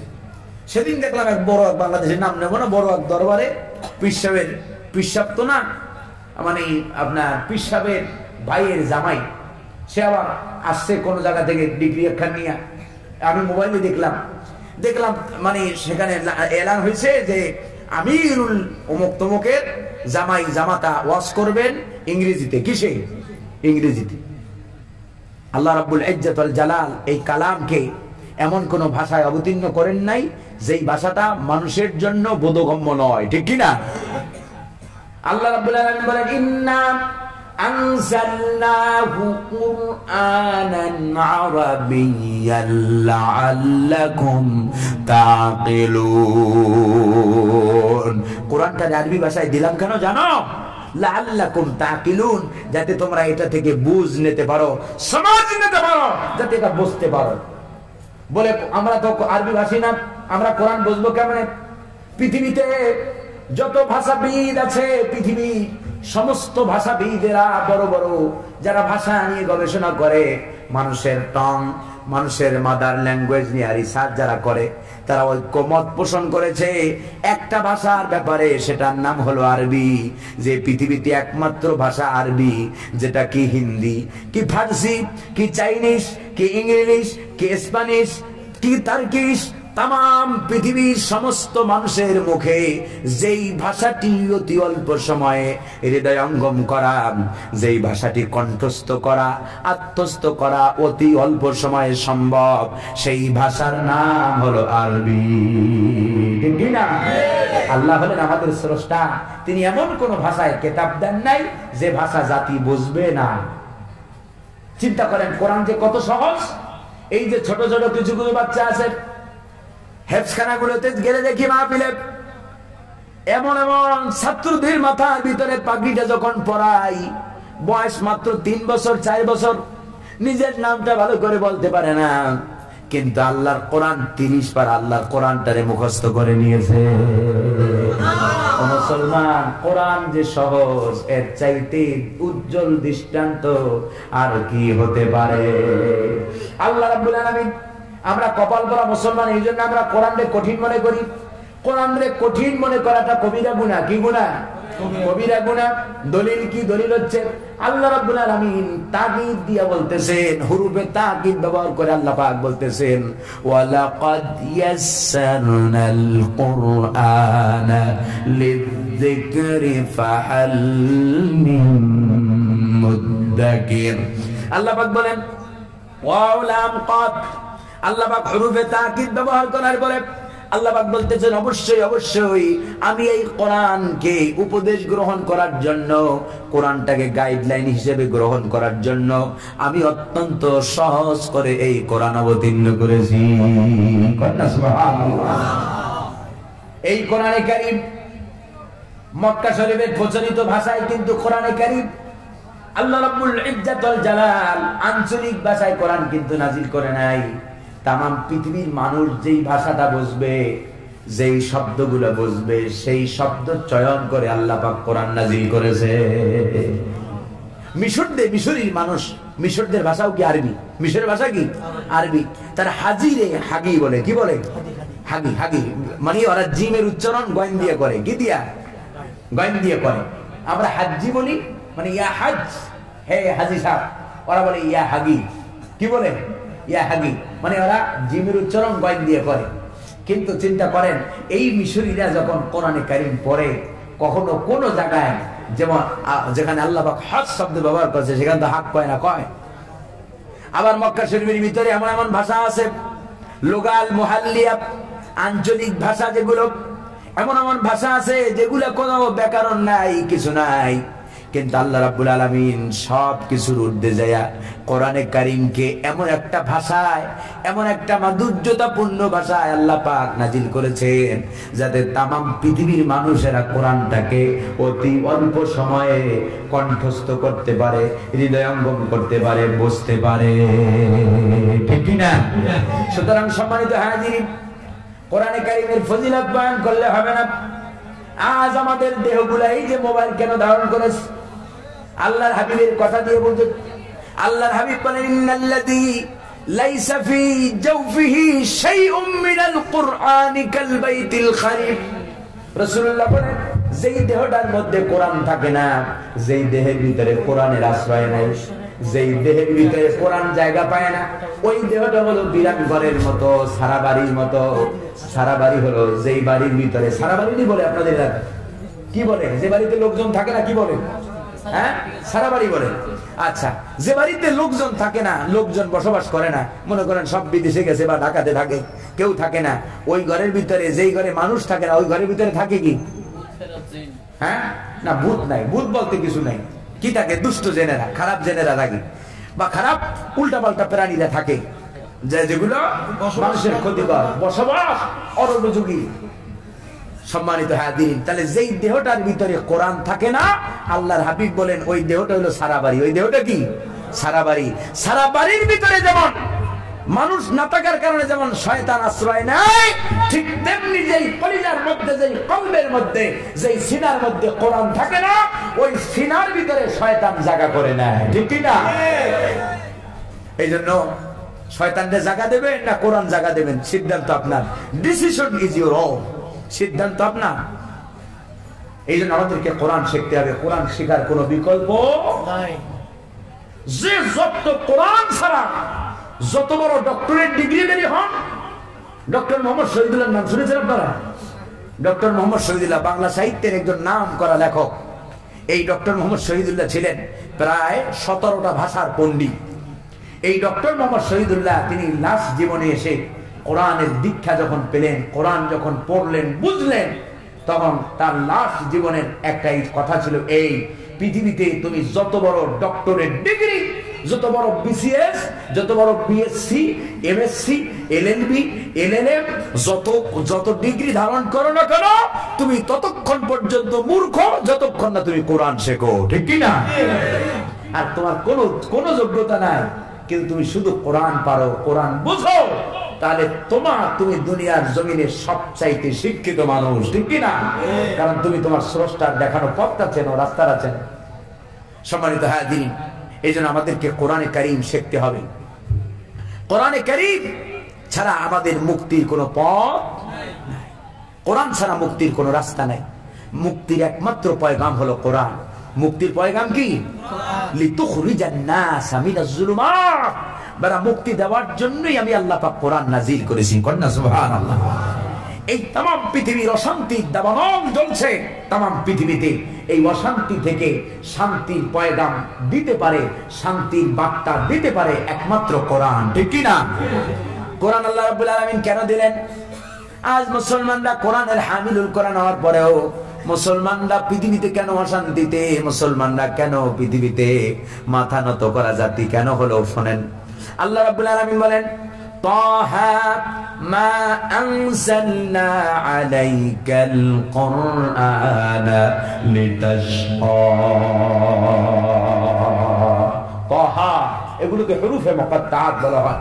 এরপরে রব বলছেন, মা আনজালনা আলাইকাল কুরআনা লিতাশকা, নবী হে, কোরআন তোমারে এই জন্য দেই নাই যে কোরআন দিয়ে তোমার উম্মত সগিনা খতম পড়বে আর মরা মা বাপরে খালি জান্নাতে পাঠানোর করবে আর দুনিয়াতে জমিনের বৈশা খালি মানুষের মাইর খাবে। এই জন্য আমি আল্লাহ কোরআন দিয়েছি তোমার হতভাগা উম্মতকে সৌভাগ্যের দ্বার প্রান্তে পৌঁছে দেওয়ার জন্য আমি আল্লাহ পাক কোরআন দিয়েছি, ঠিক কি না? মা আনজালনা আলাইকাল কুরআনা লিতাশকা, তোমার ভাগ্যকে সুপ্রসন্ন করার জন্য, দুর্ভাগা করার জন্য কোরআন দিই নাই, বরং তোমার ভাগ্যের উন্নতির জন্য আমি আল্লাহ পাক কোরআনে কারীম নাজিল করেছি, যাতে তোমাদের মানব জীবনে পরিবর্তন আসে। পরিবর্তনের জন্য আমি আল্লাহ কোরআন দিয়েছি। মানব সমস্যার সমাধান যেন আসে সেজন্য আমি আল্লাহ পাক কোরআন দিয়েছি। তো দুনিয়াতে আমরা সব বুঝলাম। পৃথিবীর বিভিন্ন জায়গায় যখন যাই দেখি আমাদের দেশে নাম খাওয়া যেগুলো বড় লোক কুটিপতি দেখি, বিভিন্ন জনের কুটিপতিদের বাসায় যখন যাই, এদের বুক সেলফ গুলো বিভিন্ন আপনার ইংলিশ লেখকদের, আপনার লিটারেচারদের লেখা বড় বড়, সেই এরপর আপনার বেঙ্গলি লেখক বঙ্কিম চট্টোপাধ্যায়, শরৎচন্দ্র চট্টোপাধ্যায়, মাইকেল মধুসূদন দত্ত, রবীন্দ্রনাথ ঠাকুর, এরপরে আপনার এই যে হাবিজাবি যারা আছে এদের লেখা উপন্যাস, গদ্য সাহিত্য দিয়ে এদের বুক সেলফ গুলো, তাকগুলো সব ভরা। শুধু মুসলমান, কপাল পরা মুসলমানের ঘরের ভিতরে জায়গা পায় না এক সেট তাফসীরুল কোরআন, ঠিক কি না? এর চাইতে কপাল পড়বে না তো পড়বে কাগো।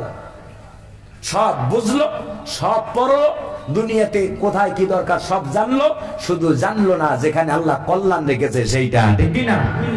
ব্যাপারটা হলো ওই এক গল্পের মতো আমি বলি। এক ভিক্ষুক, কোন জাতের ভিক্ষুক, ভিক্ষা করতো, তো বারবার দোয়া করতেছে, মনিব এমন একটা কিছু দাও যে তো আমার আর ভিক্ষা টিক্ষা খরচ টরত করা না লাগে। তো কিছুদিন যাওয়ার পরে একদিন হঠাৎ করে রাস্তার ভিতরে একটা বস্তার মতো পড়ে আছে। তো কিছু দূর আসার পরে ও চিন্তা করতেছে, আমি তো লুলা বা খোরা, আচ্ছা দেখি তো অন্ধরা কেমনে পথ চলে, যারা অন্ধ চোখে দেখে না, ব্লাইন্ড, এরা কেমনে পথ চলে। তো ও অন্ধের ভান ধরেছে। কি করেছে? অন্ধ না, অন্ধের ভান ধরে চোখ বন্ধ করে, হাত দিয়ে চোখ বন্ধ করে যাচ্ছে, আর পায়ের ভিতরে আর বস্তা বাজলে এবারে গাছ দিতেছে, কিসের বস্তার ঘরের বস্তা ফালাই রাখছে, জায়গা আর পাইলো না, এটা ওভারটেক করে সে চলে গেল। আবার কিছুদিন পরে দোয়া করতেছে, মনিব চাইছিলাম দিলা না তো। আবার ঘটনা বলছি, কেসা কাহিনী বলছি, এই একটা ঘটনা বোঝানোর জন্য বলছি আপনাদের। সম্মানিত হাজির, মেসালি, এটা ওয়াকি না মেসালি। এবারে আওয়াজ আসছে গায়েব থেকে, বেটা দিয়েছিলাম, যেখানে দিয়েছিলাম সেখানে অন্ধের ভূমিকা পালন করেছ, সেখানে তুমি অন্ধ সেজেছ, যার কারণে তোমার নসিবে কিন্তু ভালো জিনিসটা আর জোটে নাই, যার কারণে তোমার ভিক্ষা করার অভ্যাস আর ছাড়তে তুমি পারবে না। মুসলমান যেখানে মুসলমানের কল্যাণ আল্লাহ পাক রেখে দিলেন, দুনিয়ার সব বুঝলো, সব ডিগ্রি, তুমি সব ডিগ্রি অর্জন করো, ইসলাম নিষেধ করে নাই। ডাক্তার হবা, হও, নিষেধ করে নাই, ইসলাম ইন্সপায়ার করেছে, উৎসাহ দিয়েছে। ইঞ্জিনিয়ার হবা, হও, ইসলাম উৎসাহ দিয়েছে। তুমি সাংবাদিক হবা, হও, ইসলাম উৎসাহ দিয়েছে, ইসলাম নিষেধ করে নাই। তবে তোমার প্রথমে যে জিনিসটা শিক্ষা দরকার ছিল সেটা তো তুমি শিখলে না, ঠিক কি না? যার কারণে বুড়া বয়সে তোমাকে তোমার সন্তানরা ওল্ড পিপল সেন্টারে, বুড়া বুড়ি এতিমখানায়, বৃদ্ধাশ্রমে তোমার রেখে আসে, ঠিক কি না? আর কষ্ট করে যদি সন্তানগুলোর কোরআন শিখাইতা, দিন শিখাইতা, ইসলাম শিখাইতা, কোরআন ওয়ালা কোন আলেম তার মা বাবারে ওল্ড পিপল সেন্টারে রেখে আসছে বলে অদ্যবধি কোনো ইতিহাস নাই, ঠিক কি না? ওল্ড পিপল সেন্টার গুলোতে যাই দেখেন, বৃদ্ধাশ্রম গুলো, গাজীপুরে যাবেন, ঢাকাতে যাবেন, যায় জিজ্ঞেস করবেন, বাবাজি এই বুড়ো বয়সে এখানে কেন? ছেলেরা কি করে? ছেলেরা হংকং, কুককুকে, লন্ডনে, আমেরিকায়, ওখানে তারা আছে, ইউরোপে, আমেরিকাতে আছে, আর আমার সবাই মিলে সিদ্ধান্ত নিয়ে এখানে ফেলাইছে। কারণ কি? কারণ সন্তানদেরকে সব জীবনের অর্থ, যৌবন, টাকা পয়সা সব খরচ কইরা বড় বড় মাস্টার ডিগ্রি দিয়া সন্তানদেরকে অমানুষ বানাইছে। কি বানাইছে? অমানুষ বানাইছে। আপনারা কেউ রাগ করেন না, অমানুষ বানাইছে, মানুষ বানায় নাই। তুমি ডাক্তার, ইঞ্জিনিয়ার, বাড়া নিজের ভালো তো পাগলেও বোঝে, নিজের কল্যাণ তো পাগলেও বোঝে। ডাক্তার, ইঞ্জিনিয়ার বানানোর আগে তোর সন্তানদারে কোরআন শিক্ষা দে, দিন শিক্ষা দে, যাতে বুড়া হইলে পরে তোর বউর হাতে জাদার বাড়ি খাইতে না হয়, ঠিক কি না? খোঁজ নাও, আলেমরা বেতন পায় 5,000, 7,000, 8,000 টাকা, তারপর মারি নিয়া বাপেরি নিয়ে শান্তিতে থাকে, আলহামদুলিল্লাহ, ঠিক কি না? যদি বউ উল্টা পাল্টা মান নামে কিছু বলে তুমি আমার স্ত্রী, তুমি চলে গেলে 1000টা স্ত্রী পাওয়া যাবে। যেই মা আমার গর্ভে ধারণ করেছে, ওই মা যদি মারা যায়, আমার জীবন থেকে এই রহমতকে আমি হারাই ফেলবো, ঠিক কি না? আলেমরা মা বাবার কদর বোঝে। এই জন্য সময় আজ নেই, আবার যদি কোনোদিন সময় পাই সেদিন সূরা লোকমানের তাফসীর শোনাবো। হযরত লোকমান তার কলিজার টুকরা নান্না মুন্নারে দ্বীন শিক্ষা দিয়েছিলেন। কি শিক্ষা দিয়েছিলেন? দ্বীন শিক্ষা দিয়েছিলেন।